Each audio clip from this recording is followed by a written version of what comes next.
Alrighty boys, girls, welcome back to the channel, tapping back in. This is the first time I actually woke up. I'm always up early, but I never really feel like taking the dark horse to Cars and Coffee because it's Cars and Coffee. Really nothing to ride home about. I'm like, it's kind of mid. Just never feel like going to a car show unless we're like, there's racing involved, but I figured why not. It's such a nice day. I got Chuck behind me. We are actually headed there right now. I haven't been to Cars and Coffee since Ricky. If you guys know Ricky, it was my 1992 Fox Body, and I used to take that car every weekend, just a nice cruise. I always took it because it was so nice and cool in the morning, and the car wouldn't really get so hot and it wasn't annoying to drive. And the only reason I used to take the Fox Body,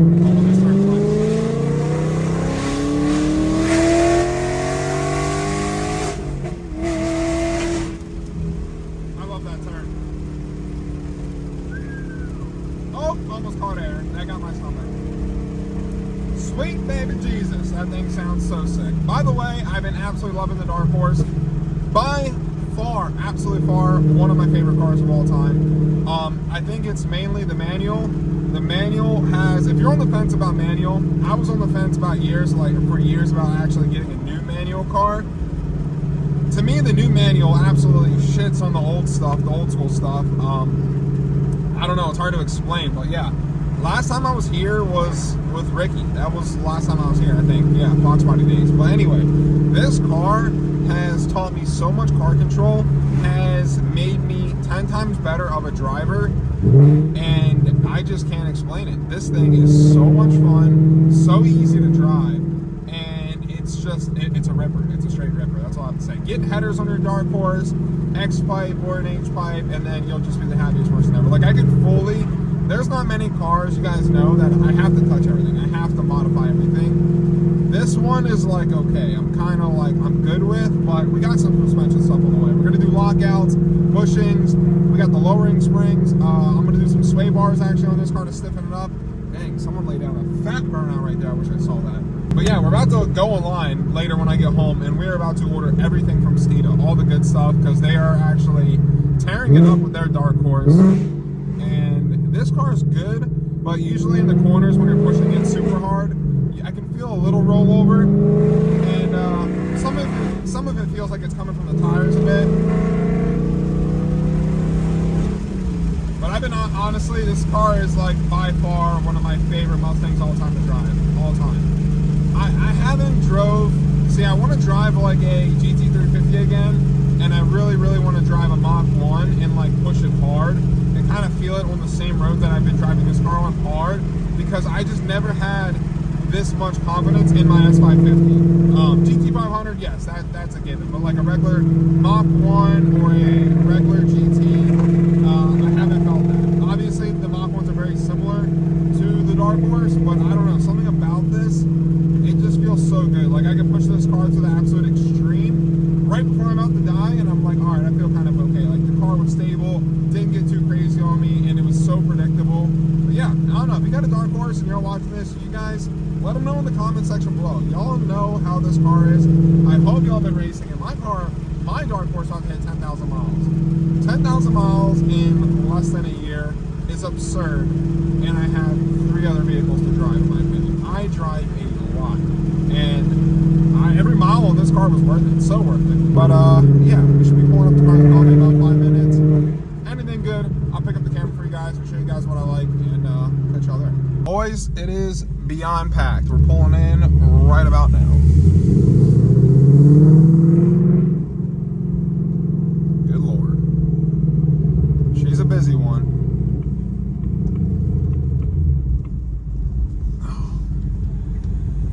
Where are the 5 liters?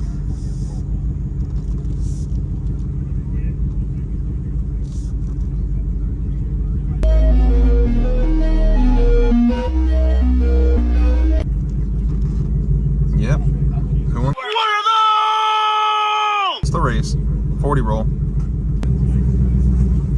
The Ferrari's a dud. Alright, well that is one way to kick it off. That is actually really, really pimp. Off-road Lambo. I wonder if anyone actually off-roads it, because I know I would for a fact.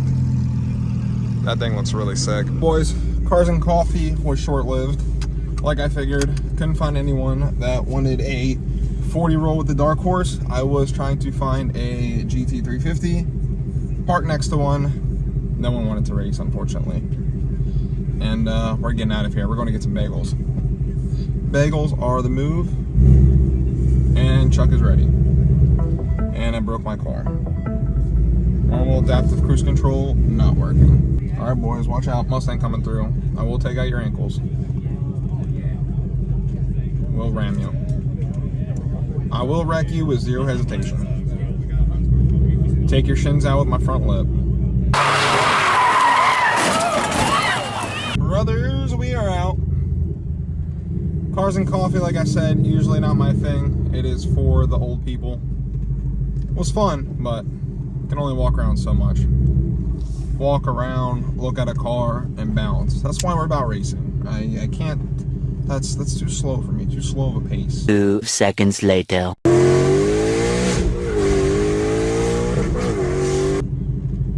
And unfortunately, trying to find a race at Cars and Coffee, not the moves.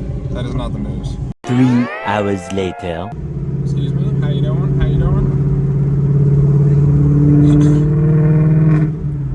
So like I was saying, boys, the Mustang is just number one at the end of the day. There is no car you can get from the factory that you can have a Whipple with warranty, number one. That dude was getting it, and that bike sounded actually sick. So now the S650s, you can get a Whipple with warranty. I believe they did it on the Gen 3 Coyote also, but only some dealers I think were offering that. But now all S650s can get a Whipple from the dealership and with factory warranty, which is insane. I've been absolutely putting this Dark Horse through hell. I really, really have. It's been taking a beating nonstop, and it's literally one of the most capable Mustangs. It just makes you feel so confident when driving this car. I just don't know other way to explain it. It is the best muscle car of all time. Everything this car does, the rev matching, the braking is insane on the Dark Horse. The new Gen 4 Coyote is stupid awesome. Like, I love this thing. A lot of guys you're gonna hear, like, I've seen a lot of the big driving pages. They, like, I don't know why, I feel like they just praise GM. But my C8 was like, it was a good car, I'm not gonna lie. It was a very, very good car. But car for car, I'm not going to. What you doing, bro? Well, boys, y'all just saw that, and I gotta give you a little backstory. So, first off, it is a Saturday morning, a little few hours after Cars and Coffee, about 3 to 4 hours roughly, and I figured, why not? Let's go film the other segment of the other video that I just dropped the day before. I'll link it out to this one because it was a banger, and I had to film some talking points, and this was relative to the GT500 versus Dark Horse, and I'm coming up the hill. You can see, if you pause the video right where I stopped it to pick this up, you can see it's a pretty steep hill, and obviously the car is loud. We're next to like a mountain. The best way to describe this road is kind of like Tail the Dragon. It's a lot of twisties, and you guys saw that motorcycle that just came blowing by me right in the beginning. People rip this road, and I know, being a common driver on that road, Saturday mornings and it's sunny is not the time to rip that road. Not the best time. You can cruise it, you can get a little up to speed, but there's people jogging and walking, and Saturday morning when everyone's off on the weekend is the absolute worst possible time. A better time, honestly, would be like a Monday morning, because there's no one out there. But besides the point, this guy just felt the need, because I feel like, and this never happens to me, by the way, I never try to film in interactions like this or like get salty with people, because I do have a very bad temper. I'm not gonna lie. Like, my demeanor changes, and I didn't even look this guy in the face, really. I really didn't. Like, I just kind of heard him yelling, and I'm like seeing him in the middle of the road, and he's throwing up his arms, giving me the bird, and yeah, I just didn't feel like that was necessary. And I was almost at the end of the mountain where, like, you're going up, and then obviously the other side there's a dam, but there's a big, like, kind of dip down, and I never take the Dark Horse through the dip down. I had to bust a U-turn because obviously the car will scrape, it'll bottom out, and I did it before. I didn't think it was going to scrape, but it scraped, and it was bad. I think that's why my exhaust is a little loose now, because of that. So I went up to my spot, busted a U-turn, and I kind of wanted to see what his deal was. I wasn't going to do anything to him physically. I'm just kind of genuinely wanted to see. And I was like, bro, why don't you pick a better road to run on? I'm going to play it out for you guys. But yeah, I just have a really bad temper. And I feel like if someone's face to face are really not going to say that. And especially me, knowing me, I wasn't doing anything wrong. If I really was speeding and I knew I was in the wrong, 100% I'm not going to turn around. 1,000%. I'm going to be like, deuces. I would have waited at the top of the mountain if I was actually ripping for a bit to let him get to the bottom. But no, I really wasn't doing anything. And I was like almost at the top to my U-turn spot. So I was like, you know what? Let's just see what this dude's deal was. Because like, you're an idiot. Like, you got to be a special type of dumb to jog on a road, first off, but on a back road. And you guys saw how that motorcycle was flying. I'm surprised there's not more accidents there, and I know, like, the proper times, or at least if I'm going to rip it, I'll rip it a little bit on the straightaway. Nobody's perfect, but, like, I was taking precaution. I actually knew, and I was actually genuinely going for a drive. A nice, just to cruise, just to pick up the vlog and film, but, yeah, let the rest of it roll, and apologize for my words. I'm going to say that, and I don't like to apologize. I'm not a person to say sorry, but I have a temper. I do have a bad temper, especially if I know I did absolutely nothing wrong. I'm going to speak my piece 99.9, 100% of the time. Yeah, I'm never just not going to speak my piece. If I have something to say, I'm going to say it. So I went back and I said what needed to be said. I honestly would have said a little more, but camera was rolling and, you know, YouTube and my words, excuse me. Yeah, your boy's got a temper. I am a hothead, and especially if I know I'm in the right, homeboy was in the wrong. You know, there's a lot of places in Maryland with jogging trails, sidewalks, stuff like that. Not a public road. Get it, it's public, but I feel like I'd rather jog on 95 or 695 than a 2-lane back road in the woods with about, I don't know, 100 blind corners. I got common sense. I don't know if everyone else does, but to each their own. Survival of the fittest. Enjoy. Fucking guys are freaking yelling at me. I'm not even going fast.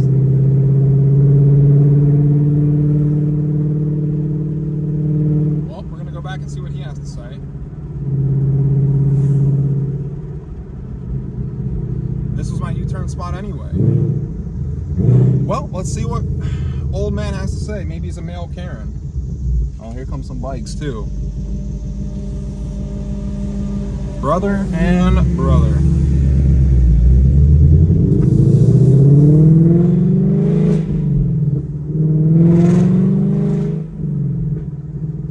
Well, let's go see what Grams has to say to us.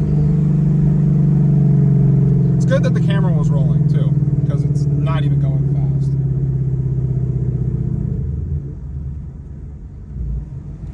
You got a problem? Yeah, you got this is 25 miles an hour speed. I'm not going over 25. It's all on video, bro. I mean, why don't you pick a better road to run on? You run a 2-lane back road. There ain't better roads to run around here? I've been on this course for 40 years. Okay, cool. Yeah, it's pretty stupid. Surprised you haven't gotten hit. Dumbass. Little side note. He said he was running on this course, quote unquote course. Where I was at, there's no course. It is a 2-lane back road, and I want to mention this. There is zero room for shoulder. If I go out of my lane, guess what? If I go out of my lane to my right, I'm hitting either the wall, the little retaining wall that they have, or I'm going in rocks. There's nowhere to run on the shoulder. Or if I go across the other lane, guess what? I will be going head on with a vehicle. So there's absolutely no shoulder on that road. It is not a course. I just kind of want to ask if the fire department or police, or I know I have a lot of police and fire department that watch these videos, but I'm curious. I'm actually genuinely curious. If he's running on that road and I'm doing the speed limit clear as day on camera, and let's just say hypothetically, he was in my lane, hypothetically, and I come around that blind corner on camera doing 25, and he bounces off the front end of my car, who's at fault? Who would honestly be at fault? Because there's no shoulder, there's no emergency lane there for me to get off of or like swerve out of the way. If I have to swerve, the only way for me to swerve would be going oncoming with traffic. So I'm genuinely curious, because I think that is the dumbest place in Earth to possibly run on Earth. Like I don't know. I think I'd rather run on a minefield or maybe 95 southbound. Like, think about it. There's more room on 95 southbound to run than actually that road. So I'm just curious. See what y'all think, and yeah, male Karen, that one's to you, bro.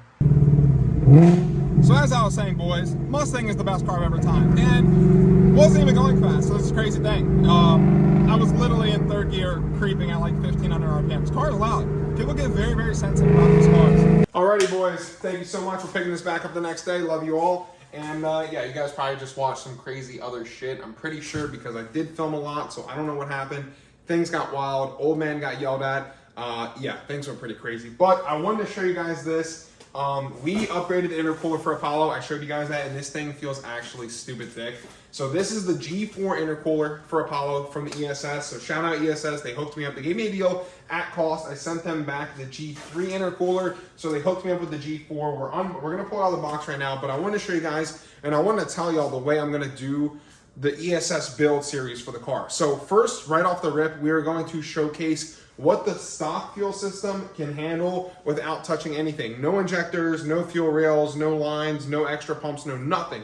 Because I want to show you guys, not everyone can afford taking a Gen 3 Mustang and just throwing the ESS at it, then throwing a $4,000 fuel system and just throw money at the car like that. Not everyone can do that, and I can understand that. So this is why I want to do the videos like this. The first video you are going to see is obviously installing the kit after I have everything. So everything is here. The last piece we're waiting for is the fuel system. And you know, I kind of got the idea. I was like, you know what? I want to make as many videos as I can for you guys and showcase these kits because there's so many good things to say about these kits. And ESS, they've been very easy to work with so far. Nothing but much respect for them. And I'm just so excited to get this on the car and Apollo running and driving. So I figured, why not?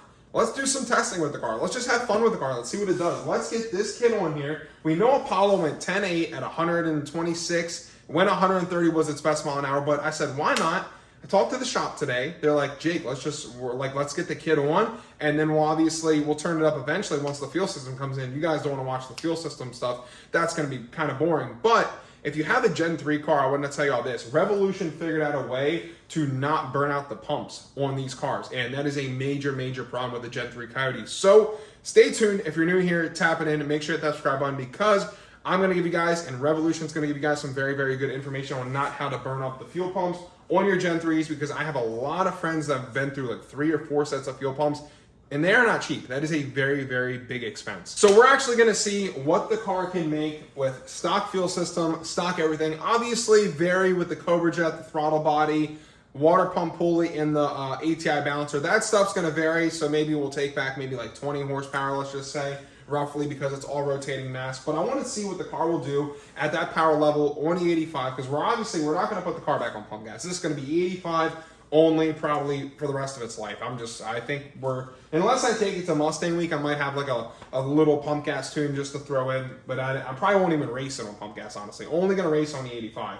But yeah, I want to see what the car will run with the stock fuel system, stock everything. We're going to showcase it. And then once the fuel system gets on, we are going to go pulley size all the way down to the smallest. So each video is going to be pushing the car one level, because there's going to be a lot of other stuff we're going to have to dial in. It's just not throw 1,000 horsepower at it and see what the car does. I'm going to do baby steps and make small changes with the car if it's 2-step, launch control, suspension, any other bracing we need. So we're going to take baby steps with it as we're building the car. But this is the big dog intercooler. I'm going to have to cut this open to show you all that. She's a thick'em, so I'll tell you all that. She feels a lot thicker than the G3. They did a good job wrapping it. So shout out ESS. Very, very easy company to work with. Super cool. And, oh yeah, this one's so much bigger. Oh my. I feel like it's Christmas. Give me my intercooler.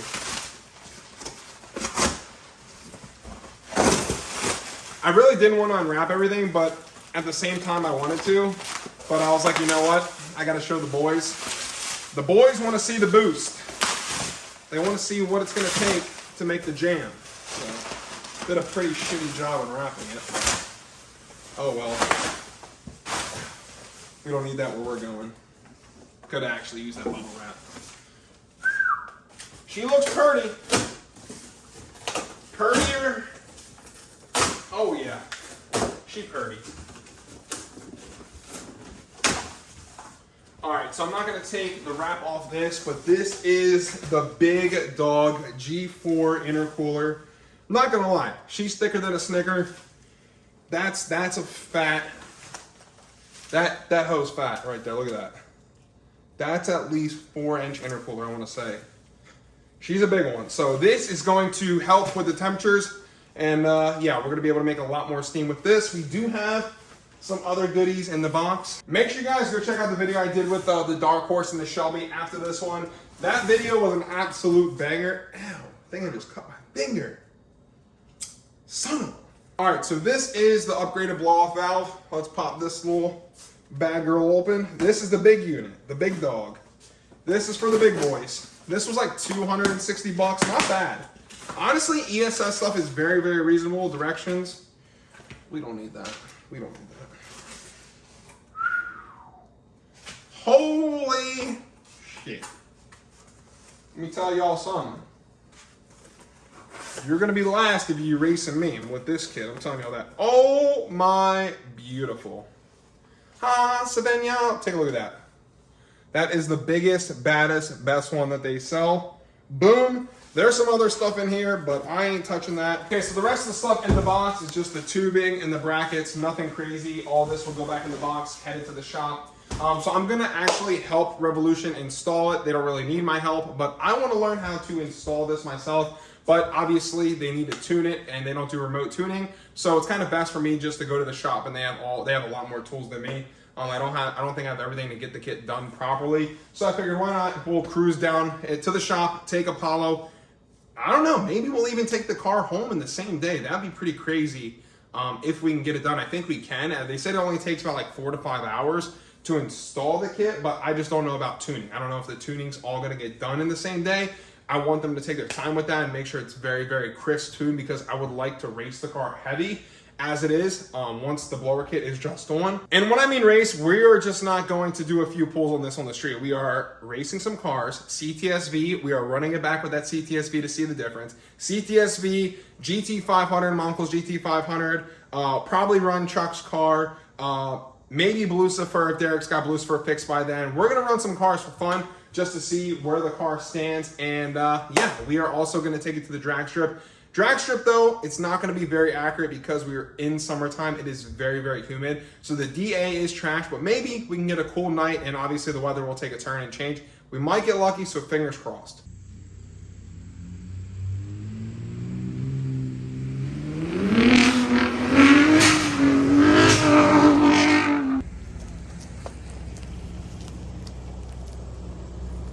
Boys, brethren, we got a good one. I gotta show you guys the new tires we just picked up for Yeti. Had to shred just a little bit. Yep.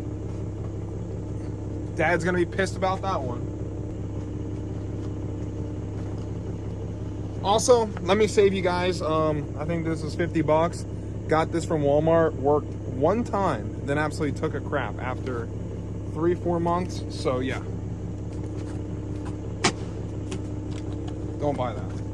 Also, if you guys haven't followed me yet on Instagram, Tyinstein410, we also did a little mini bike exhaust setup, and yeah, boys, she shoots some flames. That's all I'm gonna say. If you guys want to see another full video of the mini bike, drop a comment down below. Let me know. I told all you boys, get a mini bike. We're gonna do a ride out. Let's get some going. Let's do something fun with the mini bikes. These things are sick, fun as hell. I'm actually ordering the light bulb soon, and we are going on a extreme night mission. I'm not gonna say, because we're going to like this area that's closed off at night. It's gonna be pretty wild. I'm going solo for the first ever attempt, and yeah, it's gonna be a wild one. That's all I'm gonna say. So we're actually selling the original set that is on Yeti right now. They're for sale if you guys want them. OEM tires, 30-some thousand miles on them. Slightly used, one burnout, about 150 drift sesh. Tires are actually not bad. I don't know, they lasted a lot longer than I suspected. But we're going Nitto Ridge Grapplers. We're going Nitto Ridge Grapplers, and these things are absolute unit. Sidewall looks sick. The tread is massive. These things are probably gonna last me maybe 20,000 miles, 30,000 miles. I don't know. It's like I'm just joking. I'm gonna take care of them. They should last, like, I think the last set I had lasted me like 55,000 miles. Very, very good tire, and the tread is gonna look so fat. I think I showed you guys the wheels already, but I'm gonna show you again just in case. So these are the wheels, original wheels from the Raptor R. Raptor R is now sold because that thing drinks more gas then I drink sweet tea. But I'm just going to say this. We kept the black OEM Raptor R wheels. They look sick because my dad took my original 37 package wheels. He loved them. So I was like, you know what, bro? You can have them. I don't care.